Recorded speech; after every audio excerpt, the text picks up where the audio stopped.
Alors bonjour, je suis Éric Laflamme, nouvellement directeur de projet. J'ai été engagé en mai 2016, donc ça fait 6 ans que je suis engagé temps plein.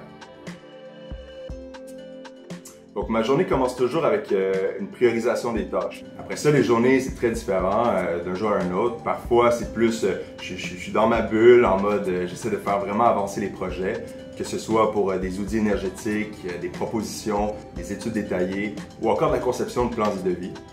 Puis d'autres journées qui sont plus en réunion, donc que ce soit des réunions internes d'avancement de projet, des réunions inter-départements pour de la coordination, ou encore des réunions clients pour discuter de certains points par rapport au projet.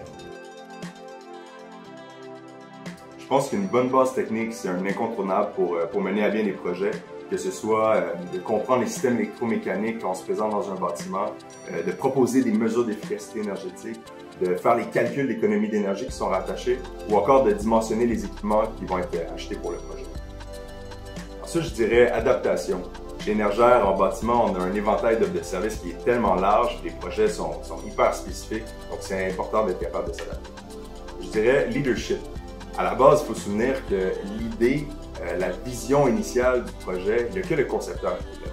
Donc si on veut se retrouver à la fin avec un projet qui marche, un projet final, ben, il faut que le concepteur soit capable de rassembler tous les acteurs qui vont participer à la réalisation de ce projet-là. Et je m'efforce de travailler à développer ce leadership-là, autant pour mes fonctions de concepteur, mais que je vais essayer évidemment de greffer à mon nouveau rôle de directeur de projet.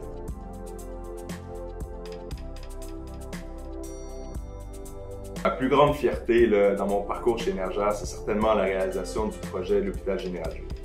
Un projet énorme avec une mesure majeure de conversion vapeur vers l'eau chaude, auquel on a greffé une mesure d'aérothermie qui était très audacieuse avec l'installation de 26 unités EcoDan de thermopompage.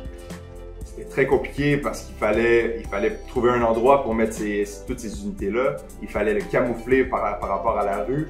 Donc, les unités EcoDan qui aiment beaucoup respirer, qui aiment brasser de l'air, qui se retrouvent soudainement encabanées. Donc, il y avait beaucoup de défis reliés à ça.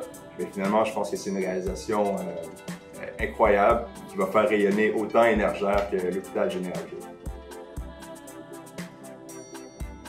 Je dirais de faire preuve de patience. Donc, simplement de prendre ce que chaque mandat peut nous apporter en termes de nouvelles connaissances, et c'est sûr que les projets vraiment intéressants pour une personne spécifique vont arriver. J'aimerais ça apprendre à taper plus vite à l'ordinateur.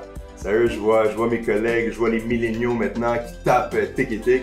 Puis moi, des fois, je me rends compte, j'essaie de prendre en note des idées, puis je perds mon idée parce que je tape pas assez vite. Donc, c'est vraiment une compétence que j'aimerais acquérir. Ben, je viens de terminer un livre qui s'appelle, c'est un peu drôle, mais qui s'appelle The Courage to be Disliked. C'est un peu clickbait, mais en fait, c'est un livre qui philosophe un peu sur la définition fondamentale du bonheur. C'est une approche psychologique qui est un petit peu controversée, mais qui est quand même très intéressante et qui amène des bonnes réflexions.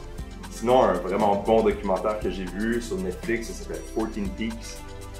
Donc, c'est le documentaire d'un Népalais qui va monter les 14 sommets de plus de 8000 mètres de haut en comme 7 mois. Vraiment, là, les images sont incroyables. Le gars, il sauve des vies en faisant son périple. C'est vraiment la totale, ce documentaire-là. Je le recommande fortement. En ce moment, c'est difficile de ne pas être allumé par la famille. Donc, j'ai mes 2 jeunes enfants qui prennent beaucoup de mon temps, mais qui m'apportent beaucoup de bonheur. J'ai toujours été très allumé par le sport, mais en ce moment, c'est un peu plus difficile. La lumière est plus tamisée. Je dirais l'empathie. L'empathie, c'est la capacité de se mettre à la place de l'autre. Donc, je pense que c'est ce qui rapproche les gens.